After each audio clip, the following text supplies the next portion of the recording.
আমরা 13 তারিখ থেকে আল্লাহ তাআলার দরবারে একটা নতুন বাংলাদেশ চাই, একটা অভিশাপ মুক্ত বাংলাদেশ চাই।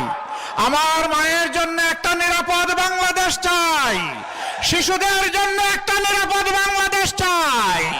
আসন্ন জাতীয় সংসদ নির্বাচনে খুলনা 1 দাকোপ বটিয়াঘাটা আসনে ব্যতিক্রমী সিদ্ধান্ত নিয়ে আলোচনার কেন্দ্রবিন্দুতে জামায়াতে ইসলামী। দলটি এ আসনে হিন্দু সম্প্রদায়ের নেতা কৃষ্ণ নন্দীকে প্রার্থী হিসেবে মনোনয়ন দেওয়ায় শুরু থেকেই সামাজিক যোগাযোগ মাধ্যমে প্রশংসা ও সমালোচনা দুই ধরনের প্রতিক্রিয়াই দেখা যায়। তারা বলুন আজাদি না গোলামি। কৃষ্ণ নন্দী বর্তমানে ডুমুরিয়া উপজেলা জামায়াতে ইসলামীর হিন্দু কমিটির সভাপতি হিসেবে দায়িত্ব পালন করছেন।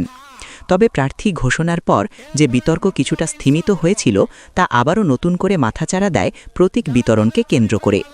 গত মঙ্গলবার ২৭ জানুয়ারি বিকেলে খুলনা সার্কিট হাউস ময়দানে আয়োজিত জামায়াতে ইসলামীর নির্বাচনী জনসভায় দলটির আমির ডাক্তার শফিকুর রহমান প্রার্থীদের হাতে নির্বাচনী প্রতীক তুলে দেন। এ সময় অন্যান্য প্রার্থীদের হাতে দলের পিতলের দাড়িপাল্লা প্রতীক তুলে দেওয়া হলেও কৃষ্ণ নন্দীর হাতে দেওয়া হয় কাঠের তৈরি দাড়িপাল্লা। দাড়িপাল্লা তুলে দিচ্ছি খুলনা 1 আসনের আমাদের 11 দলের প্রার্থী বাবু কৃষ্ণ নন্দী। মার্কা আছে?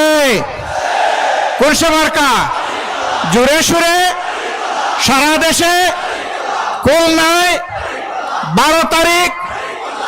এই দৃশ্য সামাজিক যোগাযোগ মাধ্যমে ছড়িয়ে পড়তেই শুরু হয় তীব্র আলোচনা ও সমালোচনা।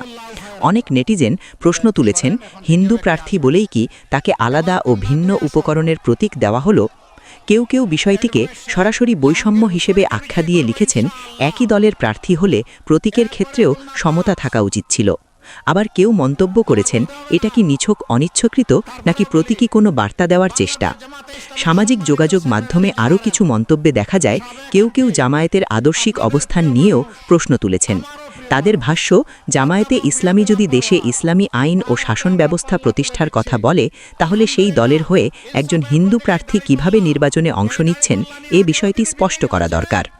অন্যদিকে সমর্থকের একাংশ বলছেন, ধর্মীয় পরিচয়ের ঊর্ধ্বে উঠে প্রার্থী মনোনয়ন দেওয়াই জামায়াতের রাজনৈতিক উদারতার প্রমাণ, আর প্রতীকের উপকরণ নিয়ে বিতর্ক অযথা অতিরঞ্জিত করা হচ্ছে।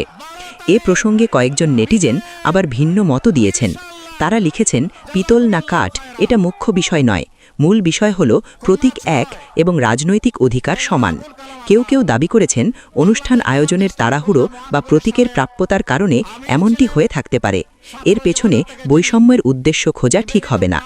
তবে সব মিলিয়ে খুলনা 1 আসনে হিন্দু প্রার্থী মনোনয়ন এবং প্রতীক বিতরণ নিয়ে তৈরি হওয়া এই বিতর্ক নির্বাচনী রাজনীতিতে সংখ্যালঘু প্রতিনিধিত্ব, সমতা ও রাজনৈতিক প্রতীকের তাৎপর্য সবকিছু নিয়েই নতুন করে আলোচনা উস্কে দিয়েছে। আমরা তার হাতে ইনসাফের প্রতীক দাড়িপাল্লা তুলে দিলাম। News desk, Hindus news. ইনশাআল্লাহ তার প্রতীকটা কি রে ভাই? বোনেরা কি? আরো জোরে 12 তারিখ